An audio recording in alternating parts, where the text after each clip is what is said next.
Alors voilà, petit tuto pour le chargeur LiPo, alors le C150 qui est fourni notamment avec nos nouveaux bateaux amorceurs ainsi que les modifications. Donc on va un petit peu voir les différentes fonctions et comment se servir de ce petit chargeur assez agréable et simple à faire fonctionner. Bon, donc tout d'abord mettre en route. Donc pour démarrer, ben, on a alors ce qu'on appelle le produit lithium LiPo. Donc il y a toujours, voilà, il est toujours sur batterie lithium, hein, une fois que vous démarrez. Donc pour ça, il suffit de faire une fois de poussée entrée. Donc là, on va voir qu'on est en LiPo-Charge 6 ampères, donc 6000 milliampères, 7.4, donc ça c'est du 2 cellules. Donc ici, ce qu'on va faire, on va sélectionner pour la balance, c'est toujours plus précis. On va dire il faut toujours essayer de charger un maximum avec le balance. Donc le balance, en fait, on va sortir. Donc une fois que vous l'allumez, vous avez le programme Select Lithium Battery. Vous poussez une fois sur entrée. Avec les flèches gauche-droite, on va pouvoir sélectionner le mode que l'on veut. Donc on a tout d'abord le mode balance. C'est le mode qui va nous intéresser le plus souvent pour nos compagnons de jeu. Ensuite, nous avons la charge traditionnelle. C'est déconseillé, surtout pour les lipos. La fast charge, donc fast charge, forcément charge rapide, hautement déconseillé aussi pour nos bateaux. On utilisera plus souvent la charge rapide pour les modèles réduits, voitures à 10e à 8e piste électrique. Le storage, alors la fonction storage, c'est pour ce qu'on appelle le stockage des batteries. Donc s'il y a des différences, je vais dire, point de vue des sessions de pêche de plusieurs semaines, 1 à 2 semaines, voire plusieurs mois, on va faire une fonction storage, ce qui va permettre d'équilibrer chaque cellule des batteries, on va dire parfaitement, pour éviter de les endommager. Et ça, on y verra peut-être après. Et la fonction décharge. Donc ça aussi, on va pouvoir aussi décharger la batterie complètement et refaire une recharge qui va permettre de pouvoir remettre une autonomie plus importante dedans. Donc on va toujours sélectionner, donc toujours gauche-droit, balance, charge automatique. Alors pourquoi automatique? C'est-à-dire qu'il va reconnaître, une fois que vous branchez sur la balance, il va reconnaître le 2S, du 3S, du 4S, 6S, suivant la valeur de la batterie. Donc ici, on va commencer par connecter, je vais dire, les câbles.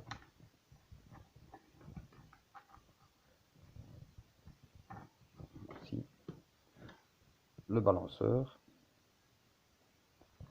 On vient également connecter.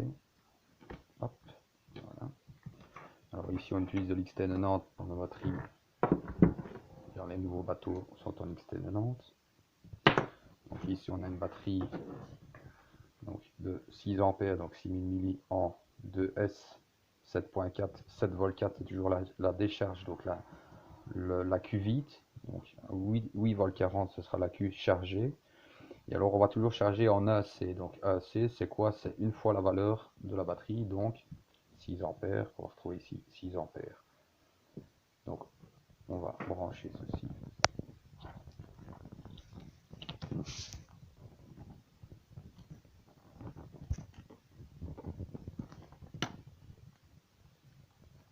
Donc là, on connecte d'abord le plus moins batterie.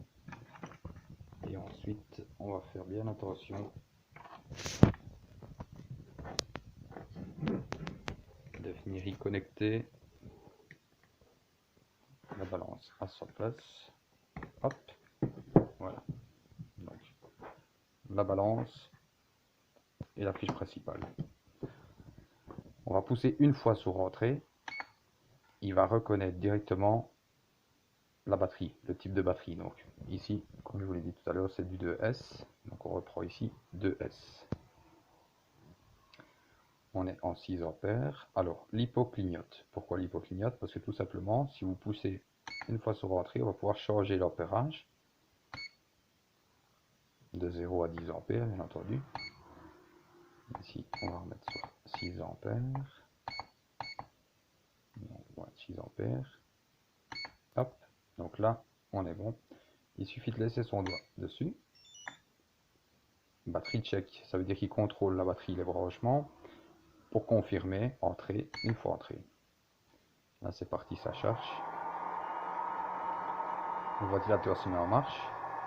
Donc, ici, on va avoir le voltage de la batterie. l'ampérage restant à mettre dans la batterie, l'ampérage qu'il va mettre,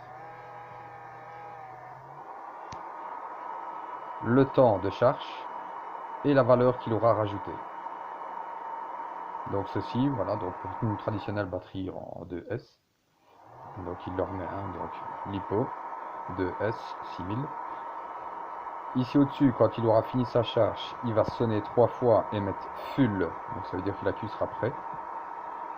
Alors toujours bien attendre un quart d'heure, 20 minutes avant de charger vos batteries une fois que vous les débranchez du modèle, c'est très important, laissez reposer la batterie.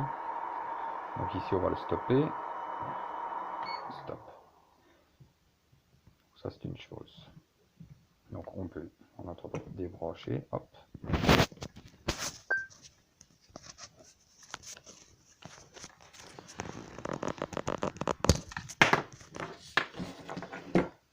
Donc on va faire la même chose avec une autre lipo. En l'occurrence les lipos qu'on utilise pour les échosondeurs, donc du 3S en 2.2, 2200 milli. On va finir la connecter.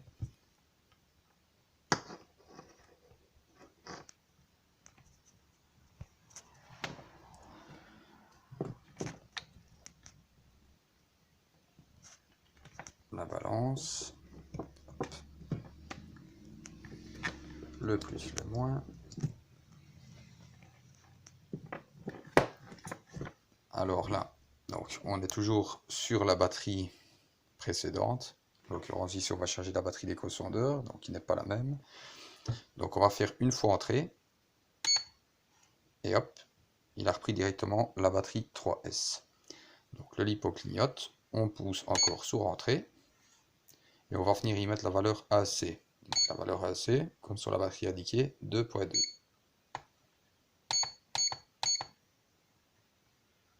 On laisse son doigt, contrôle de la batterie, on confirme. C'est parti, notre batterie 3S 2200 est en charge. Donc pareil, toujours, hein, ici LiPo 3S, une fois chargé, bipé 3 fois full, la valeur mise dans la batterie initiale, le voltage, la valeur qui va remettre en milliampères dans la batterie pendant la charge, et le temps de charge. On va stopper ça. Hop.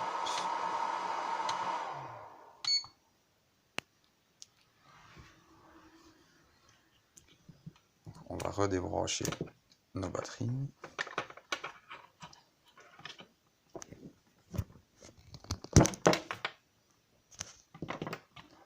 Alors, autre fonction.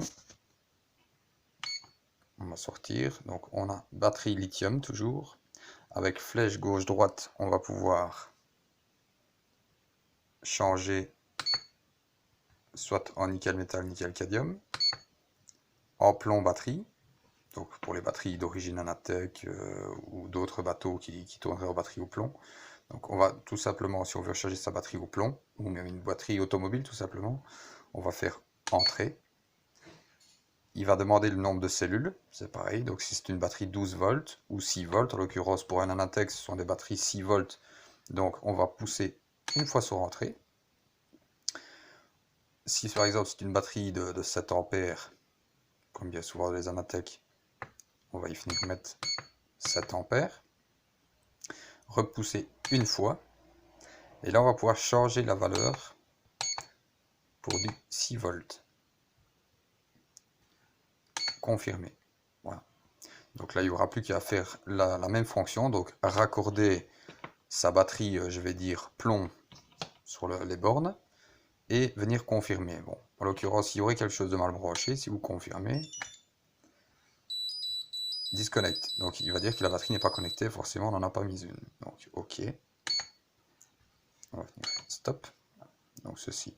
Maintenant, en l'occurrence, si on veut mettre une batterie 12 volts au plomb, comme une batterie automobile tout simplement, on va pouvoir alors à ce moment-là monter à 10 ampères,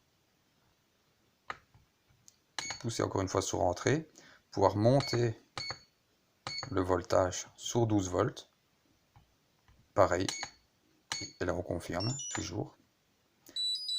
forcément, on n'a pas connecté notre batterie. Donc ça c'est pour la version plomb, donc pour les batteries Anatech d'origine ou autres bateaux qui seraient toujours équipés de plomb. Donc on va ressortir du programme toujours. Pour sortir du programme, toujours le stop. Donc programme select. Donc pour sélectionner le programme, c'est toujours flèche gauche, flèche droite. Alors les fonctions extra, ça ne concerne pas vraiment le milieu du bateau amorceur, donc ça on ne va pas rentrer dans les détails.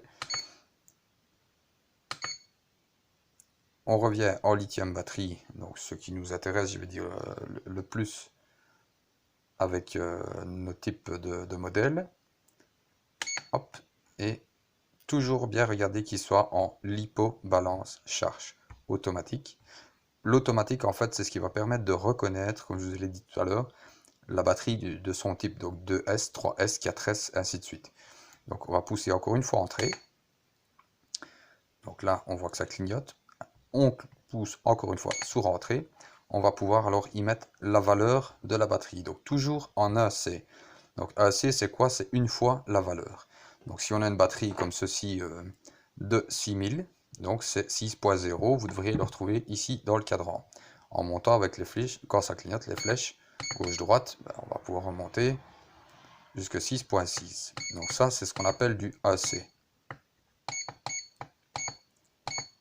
Donc là, voilà, on a la même que sur la batterie.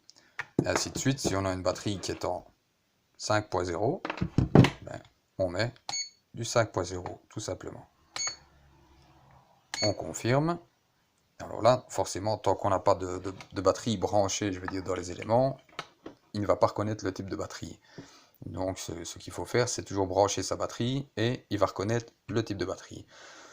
Alors, autre fonction, on en a parlé tout à l'heure, la fonction storage, donc ce qui est de stockage batterie. Donc ceci, vous allez l'avoir en l'occurrence sur votre mémoire. Il y a une mémoire interne qui est prévue dans le chargeur, ce qui vous empêche de toujours devoir cliquer sur tout quand vous êtes en action de pêche. Donc quand vous avez ceci, on va repousser une fois sur stop, revenir au lithium batterie programme select, pousser sur entrée, avec flèche gauche-droite, sélectionner jusqu'à quand que on tombe sur le LiPo storage. Donc là pareil, on va faire un stockage, donc pareil, une fois entrée, le LiPo clignote, on repousse une fois, l'ampérage clignote, donc pareil pour faire un storage. Donc si on a une batterie de 6 ampères, on va venir y mettre les 6 ampères demandés. Et alors, on va sélectionner ici le nombre de cellules. Donc, on voit pas très bien. Voilà, c'est stabilisé. Donc ici, on va pouvoir descendre avec la flèche gauche-droite. Donc toujours, quand vous voulez changer, que ce soit l'ampérage, le voltage, le nombre de cellules, toujours bien faire attention que ça clignote. Ça veut dire que si ça clignote, ça peut être modifié. Donc toujours flèche gauche-droite pour modifier. Donc on va modifier. Donc nous, on travaille en 2S. Donc voilà, 7.4 2S. Donc là, on va faire un storage de notre fameuse batterie 6 ampères de cellules. C'est pareil, quand il a fini son storage, ça peut prendre un peu plus de temps, suivant le type de batterie. C'est tout à fait normal. Bien laisser finir, qu'il mette storage full terminé, qu'il sonne bien ces 3 fois.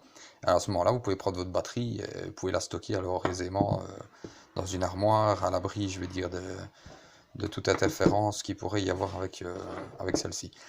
Maintenant, ne jamais, je dis bien au grand jamais, le concepteur qui va vous dire il faut laisser la batterie charger à fond, même quand vous ne pêchez pas, c'est faux.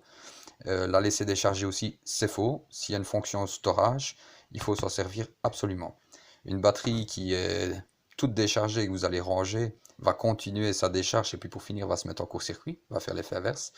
Idem si vous la chargez à fond après votre session de pêche et puis que vous la mettez dans un tiroir pendant 2 semaines, ce qui peut se passer, soit elle va chuter, ou soit elle va continuer, parce que les éléments chargés à stock, il faut savoir que c'est chimique, donc les éléments vont continuer à faire une réaction chimique et risquent de monter en voltage et en ampérage jusqu'à ce qu'il se passe que la batterie va gonfler, va prendre du volume, et il y a des risques alors d'incendie, d'explosion et éventuellement de se baisser, en plus d'avoir une batterie qui est foutue, ce qui est pas toujours agréable. Donc toujours bien, quand vous avez fini votre session de pêche, Maintenant, je ne dis pas que si vous partez la semaine d'après, vous devez faire un storage. Non, là, ce qu'on va vous demander, c'est, si vos batteries sont chargées à bloc, c'est de faire aller un peu votre modèle pendant 10 minutes à quart d'heure pour redescendre un peu la tension.